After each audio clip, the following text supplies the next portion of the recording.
우리가 은혜 받은 말씀 마태복음 22장 34절부터 40절 말씀입니다. 시작. 예수께서 사두개인들로 대답할 수 없게 하셨다함을 바리새인들이 듣고 모였는데 그 중에 한 율법사가 예수를 시험하여 묻되 선생님, 율법 중에서 어느 계명이 크니이까? 예수께서 이르시되 내 마음을 다하고 목숨을 다하고 뜻을 다하여 주 너의 하나님을 사랑하라 하셨으니. 아멘. 사랑의 아버지 감사합니다. 간밤도 주님 은혜 가운데 우리를 쓰게 하시고 하나님 또 한 날을 허락받아 이 새벽에도 하나님을 찬양하며 주님께 예배합니다. 또 이 시간 하나님 말씀을 읽고 전하고 받기를 원합니다. 생명의 말씀, 은혜의 말씀, 치유의 말씀, 응답의 말씀을 하나님 이 시간에 받기를 원하오니 하나님의 생명의 말씀의 은총을 이 시간도 하나님 베풀어 주시옵소서. 함께 하심을 주님 감사합니다. 예수님의 이름으로 기도 올렸나이다. 아멘. 할렐루야. 하나님은 오늘도 여전히 말씀을 통해서 우리에게 말씀하십니다. 그러므로 여러분은 하나님의 말씀을 받을 때 여러분 받는 자세, 마음의 자세 정말 중요합니다. 여러분 내가 하나님 앞에서 하나님의 음성을 듣는다라는 자세로 받으면 정말로 복이 됩니다. 또 말씀이 선포될 때에요, 우리가 입을 열어서 우리가 화답을 해야 되는데 그 화답하는 단어가 아멘이라는 단어거든요. 여러분 아멘은 하나님께 영광을 돌리는 것이고, 아멘은 여러분 그대로 될 줄 믿습니다라는 나의 믿음의 고백의 소리입니다. 또 아멘은요, 하나님 정말 그렇게 해주시기 원합니다. 하나님은 능력이십니다. 우리가 하나님 앞에 기도하는 기도의 모습이기도 합니다. 그러므로 여러분 하나님의 말씀 앞에 늘 입을 열어서 아멘함으로 아멘의 말씀의 능력의 역사를 체험할 수 있기를 주의 이름으로 축원합니다. 자, 우리는 계속해서요 지금 마태복음 22장 말씀을 통해서 같이 은혜를 나누고 있습니다. 여러분 마태복음 22장에는 몇 가지의 여러분 기사들이 기록되어 있는데요, 첫 번째는 혼인잔치의 비유라고 그랬어요. 혼인잔치의 비유는 여러분 먼저 임금이 잔치를 베풀고 그 날짜가 되기 전에 초청장을 보냈어요. 그리고 당일이 되었을 때 그 종들을 보내서 여러분 청함을 받은 자를 여러분 청했지만 그들이 하나같이 다 거절했다 그래요. 그리고 결국은요 길거리 그다음에 많은 자들, 청함을 받지 않는 자들이 그 잔치에 참여하게 됐어요. 중요한 것은 청함을 받지 않는 자들의 결과입니다. 그들은 묶임을 받고 그다음에 밖에 쫓기 던짐받고, 더 나아가서는 그들이 슬퍼 울며 이를 갈면서 평생 하나님의 심판과 진노 속에서 그들이 거하게 된다라는 심판의 결과를 얘기하고 있다라고 말씀을 드렸어요. 두 번째는 세금에 관한 문제입니다. 여러분 이 가이사의 것은 누구에게 드리라? 가이사에게. 하나님의 것은 하나님께 드리라. 믿음의 사람은 분명하게 구별된 삶을 살아라. 하나님 사람은 세속 속에서도 믿음의 사람처럼 살아라. 이것을 분명히 잘 알아야 된다고 말씀을 드렸어요. 그 다음에 부활에 관한 논쟁입니다. 여러분 이 사두개인들이 예수님께 와서 부활에 관해서 물어봅니다. 이들은 부활을 무시하는 자들, 천사가 어디 있어, 영의 세계가 어디 있어, 이 세상이 끝이지, 이 세상이 다야, 이렇게 주장하고 나서는 이 사두개인들이에요. 그들의 의도가 뭐라 그랬어요? 자기들의 주장이 맞다는 것을 주장하라고. 그래서 그들이 여러분 형사 취수 제도를 갖다가 인용해서 어떻게 됩니까? 누구 부인입니까? 라고 물을 때 예수님께서는 야, 너희들이 정말 성경도 모르고 하나님의 능력도 너희가 모르는구나. 여러분 당연해요. 그러니까 이 하나님의 나라는 먹고 마시고 이게 아니야. 장가 들고 너희들은 늘 신앙의 기준이 땅이지. 왜? 그들은요 땅에 살아, 땅의 모든 걸 기준으로 두고 있어요. 왜? 천국을 모르죠. 여러분 우리가 믿음의 사람이 살아가면서 여러분 하늘나라의 세계를 확증하지 않으면 우리가 믿음은 가지고 있다고 말하면서도 늘 모든 기준을 땅으로 봅니다. 교회를 기업체로 보고요, 교회를 뭘로 보고요, 항상 이런 식으로 보는 거예요. 하나님의 나라로 차원 높게 봐야 돼요. 그러니까 우리는 늘 영적, 우리가 육은 땅에 있지만 우리의 신분의 모든 건 하나님께 있다. 그러므로 모든 기준을 하나님께, 말씀의 기준, 세상 어떤 사람이 땅의 기준을 가지고 신앙과 교회와 모든 걸 평가해도 우리는요 그들 말에 좌우되면 안 됩니다. 하나님 세계, 하나님 말씀의 기준에 의해서 우리가 정말 봐야 될 줄 믿습니다. 자, 그리고 난 다음에 이제는 오늘 본장에 들어와서는 이렇게 시작합니다. 예수께서 사두개인들로 대답할 수 없게 하셨다함을 바리새인들이 듣고 모였는데, 지금 여러분 예수께서 사두개인들로 대답할 수 없게 하셨다함을 바리새인들이 듣고 모였어요. 그러니까 그 전절에서 사두개인들이 와가지고 막 했는데요, 사두개인들도 손 들고 갔거든요. 감탄하고 갔어요. 그러니까 그 소리를 듣고 누가 모였어요? 바리새인들이. 이미 여러분 15절 말씀에도 보면은요, 15절 말씀 보면은 제가 읽겠습니다. 이에 바리새인들이 가서 어떻게 하면 예수의 말에 올무에 걸리게 할까 상의하고 뭐 했어요? 그들이 이미 전장에서 자기들이 패했어요. 그러니까 또 모여가지고 머리 맞대고, 야 어떻게 하지? 어떻게 말로 해서 저 예수를 잡지? 그 생각을 가지고요, 그들이 다시 모여서 머리를 맞대고 나온 게 뭐예요? 자기 제자들하고 헤롯 당원들로 보내가지고요, 예수님께 말로 신문하는 거예요. 말로 책 잡으려고 했던 그 모습 똑같은 거예요. 다시 모였습니다.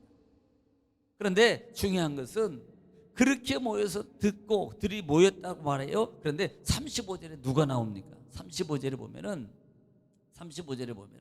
그 중에 한 율법사가 예수를 시험하여 묻되 그랬어요. 누가 나옵니까? 자, 우리가 한번 성경을 보세요. 바리새인들이 왔어요. 그 다음에 누가 왔어요? 22장에 보면은 제자들하고 헤롯 당원들이 왔어요. 그리고 그들도 안 됩니다. 누가 왔어요? 사두개인들이 와요.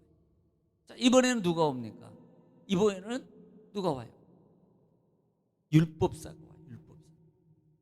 지금 한 율법사가 예수님을 시험하여 묻되라고 시작하고 있다 이 말입니다. 여러분 여기서 율법사가 누굽니까? 율법사는요, 그 이름이 이렇게도 사용하면 돼요. 율법사는 서기관 또는 교법사라고 말해요. 사실 그렇게도 불리기도 해요. 율법사는 서기관이라고도 하고 교법사, 그러니까 율법을 가르치는 자들이란 말이에요. 그러니까 이 율법 사는 자들로 율법을 해석하는 데는 아주 박사예요. 권위가 있습니다. 또 전문가입니다. 그래서 오직께서 우리 지금 이대로 말하면 이들은 율법 박사예요. 박사. 그러니까 가르치고 막 정통적 교리적 모든 것들을 잘 알고 있는 자들입니다. 그러니까 그 자들이 지금 나와서 예수님 앞에 의도가 뭐예요? 시험하여 이르되 시험하여 묻되라고 표현합니다. 여러분 이것은 여러분 마태가 표현합니다. 그럼 마가도 표현하겠죠. 마가복음 12장 28절 말씀. 지금 마태는 이 부분을 좀 이들이 오는 의도가 뭐예요? 불순하게. 근데 정반대의 모습으로 지금 마가는 설명하고 있는 걸 보게 될 수 있어요. 자, 28절 말씀 시작. 서기관 중 한 사람이 그들이 변론하는 것을 듣고 예수께서 잘 대답하신 줄을 알고 나와 묻되. 자, 예수님께 잘 대답하는 줄을 믿었어요. 그 전절에 있는 사건입니다. 그 다음 절에 모든 계명 중에 첫째가 무엇이니까? 자, 모든 계명 중에 첫째가 무엇입니까? 지금 똑같은 질문을 본장이 하고 있어요. 자, 그러면 여러분 본장이 하고 있는데, 자 32절은 33절 한번 보면 거기 보면 시작. 서기관이 이르되 선생님이여 올소이다. 하나님은 한 분이시요 그 외에 다른 이가 없다 하신 말씀이 참이니이다. 또 마음을 다하고 지혜를 다하고 힘을 다하여 하나님을 사랑하는 것과 또 이웃을 자기 자신과 같이 사랑하는 것이 전체로 드리는 모든 번제물과 기타 제물보다 나으니이다. 네, 34절에 예수께서 그가 지혜 있게 대답함을 보시고 이르시되 내가 하나님의 나라에서 멀지 않도다 하시니 그 후에 감히 묻는 자가 없더라. 자 보세요. 지금 보면은 마태복음에서는요, 그들이 시험하여 나와서 예수님께 묻되 첫째 계명이 뭡니까 물어봐요. 그런데 이 마가복음에서는요, 마태복음에서 의도는 불순의 의도가 담겨져 있어요. 불순의 의도를 지금 마태는 표현하고 있습니다. 관점에서. 그런데 마가는 지금 하반절에 보니까 오히려 예수님이 야 진짜 너 정말 똑똑하구나. 너는 하나님 나라가, 너 같은 사람은 하나님 나라가 정말 가까워. 여러분 칭찬이에요? 책망입니까? 칭찬이에요. 마태는 불순의 의도를 표현했고 마가는 이들이 서기관들이 예수님께 나와서 칭찬받는 모습입니다. 정말 예수님 맞습니다. 그렇게 하신 예수님 말씀이 정말로 타당한 말씀이다라고 그들이 예수님을 인정하고 그들의 믿음을 고백하게 될 때, 야, 너 진짜 하늘나라가 너 같은 사람하고 정말 가까워 라고 칭찬하고 있어요. 자, 그러면 우리가 여기서 한번 보겠습니다. 이게 왜 이렇게 되냐는 거예요. 왜? 이렇게 되는 이유가 뭐냐면 지금 관점의 차이가 있습니다만은 이렇게 학자들은 이렇게 표현해요. 첫째, 마태의 의도입니다. 마태의 의도처럼 올 때는 야, 니들이 예수님이 다 무너져서 까불면서 니들은 안 돼. 우리 같은 사람이 가야지 예수님을 잡을 수 있어. 니들은 아무리 머리 써봤자 못 당해. 그러니까 우리 같은 사람이 가야 돼. 그리고 아마 예수님을 시험하러 갔다 이 말이에요. 시험하러.